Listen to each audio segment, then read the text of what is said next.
우선 국방부 민원실에 우리 아들도 휴가 보내달라라는 민원 전화가 지금 폭주한다고 합니다. 언론 보도 혹시 보셨습니까? 대한민국에서 환자인 병사의 경우에는 아까 그런 그 청원 휴가 이른바 병가에 대해서 그 부득이한 사유가 있으면 가장 빠른 통신 수단으로 할 수 있다 이런 규정을 그 국방부에서도 갖고 있고 그러니까 뭐 그게 대해서는 제가 뭐 국방부에서 잘 하시겠죠. 장관님 법률가 출신 아니십니까? 그 규정은 천재지변, 긴급사태 이런 건데 아이가 아픈 것이 천재지변이나 긴급사태에 해당한다고 보시는지요? 아니 천재지변 긴급사태로 직접 연락을 할 수 없을 때도 그런 통신수단을 쓸 수 있다겠지만 아픈 환자로서 복귀할 수 없을 때도 또 그렇게 전화로 할 수 있게끔 해놨겠죠. 규정과는 엄밀하게 맞지는 않는군요. 휴가 갔다가 기대가 17분 늦어서 영창을 갔다. 이런 얘기는 들어는 보셨습니까?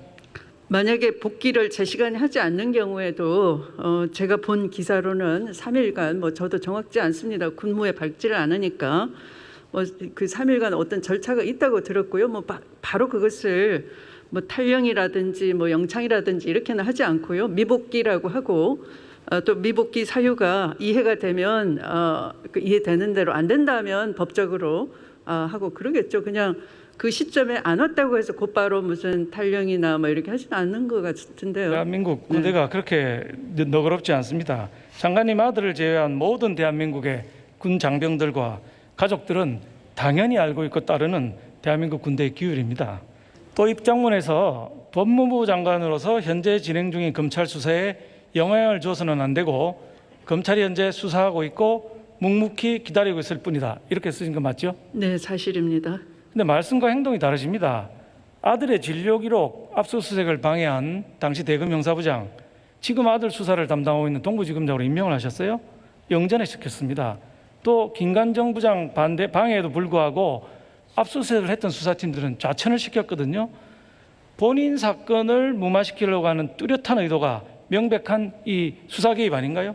압수수색이 있었다는 사실과 그런 시점에 압수수색이 있었다는 자체를 제가 모르고 있고요. 저도 언론 보도 봐서 아는데. 그러면 김관정 부장이랑 밑에 수사팀들의 인사는 완전히 우연이었다 이런 말씀이신가요? 인사 담당자들이 그렇게 기한을 해서 올리면 형식상 제가 제청은 그렇게 하는 것이지만 디테일하게 뭐 구구절절 이 사람은 이렇게 해야 되고 그렇게는 하지 않죠. 왜냐하면 뻔히 그 복무평가와 여러 가지 인사에 있어서 해야 되는 공식 같은 게 있는데 그걸 흐트리면 인사권 남용이다 이렇게 되겠죠. 그래서 그렇게 하지는 않습니다. 어미로서 아들의 후유증을 걱정했다 이렇게 적으셨죠? 네. 다른 엄마들의 입장 생각해 보셨습니까? 보통 엄마들은 대대장의 지원반장에게 전화를 해서 압력을 넣을 줄도 모르고 그런 권력도 네. 없고 그걸 네. 해줄 보좌관도 없고 네. 그래서 눈물만 삼키고 있는 게 보통이거든요. 네, 저도 그렇게 하지 않았습니다. 압력 넣거나 뭐 부당하게 받아가고 본인은 안 하셨다고 말씀하셨는데 네. 보좌관은 아까 답변하시는 거 보니까 정확하게 답변을 안 하시더라고요. 그것은 아까 말씀드렸다시피 수사 중이고 수사를 해달라고 제게 하신 사항이기 때문에 제가 뭐라고 할 수가 없는 것이죠. 보좌관하고 통화는 하셨습니까? 통화도 안 하셨습니까? 하지 않습니다. 안 하셨습니까? 네. 확인 오해를 살까봐 하지 않습니다. 그렇게 자신 있으십니까? 네. 그러면 통화 기록 제시하실 수도 있습니까? 검찰에서 요구하면 있습니까? 그것도 자신 있다고 검찰 수사에 맡겨 놓으시죠, 의원님. 그 수사 방식까지 뭐 그렇게. 네. 자신이 없으신 것 같군요. 예, 알겠습니다. 자, 평창 동계올림픽 통역병 관련입니다. 능력을 가진 아이를 제 아이인 줄 알아보고 내부에서 정상적인 방식을 바꿔서 제비뽑기로 떨어뜨렸다 이렇게 발언하셨죠?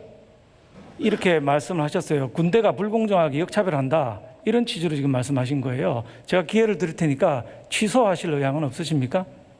사전 공고가 있었을 것이고 그 공고에 따라서 어떤 기준이 있었을 거 아닙니까? 근데 그 기준 다 무시하고 갑자기 청탁이 들어오니까 이걸 그 제비뽑기로 돌렸다 하는 건 좀 납득하기가 어렵지 않습니까? 대한민국 군대 아드님이 다른 장병보다 능력이 뛰어나서 통역병으로 뽑혀야 된다 이런 말씀하셨는데 대한민국 군대를 아주 이상하게 보시는 거고요. 당시 지휘관이었던 이철원 대령 아까 질문에도 나왔었죠. 이분 말씀이 장관 아들에 대한 청탁이 하도 많아서 추첨으로 선발하도록 했다. 이렇게 쓰셨어요. 누가 청탁한 겁니까? 하도 많다 이렇게 썼는데. 그거를 조사해 주시기 바랍니다. 저는 그렇게 청탁을 굳이 하는 정도로 그렇게 한가한 사람도 아니고요. 또 네. 알겠습니다. 네. 장관님 그 입장문에서 네. 검찰개혁 과제에 대해서 흔들림 없이 책임을 다하겠다 이렇게 쓰셨죠. 네. 제가 생각할 때 검찰개혁의 핵심은 살아있는 권력을 수사할 수 있는 그런 검찰을 만드는 거라고 생각합니다. 근데 살아있는 권력을 수사하던 검찰 수사팀들이 전부 좌천이 돼버렸거든요. 우리 추미애 장관님 표 검찰개혁은 우리 편 수사하면은 좌천, 보호하면 영전, 이게 검찰개혁입니까? 그렇지 않습니다. 대통령께서 약속했던 나라는 기회는 평등하고 과정은 공정하며 결과는 정의로운 사회였습니다. 그런데 불행하게도 너무나 여러 번 불평등하고 불공정하고 불의가 판치는 문재인 정권을 우리는 목도하고 있습니다. 대한민국은 그래서 위기 상황입니다. 나라가 국민을 걱정하는 것이 아니라 국민이 나라를 걱정하는 지경에 이르고 있습니다. 추미애 장관님, 더 이상 아들을 군대에 보낸 엄마들 가슴 멍들게 하지 마시고 내려놓으십시오.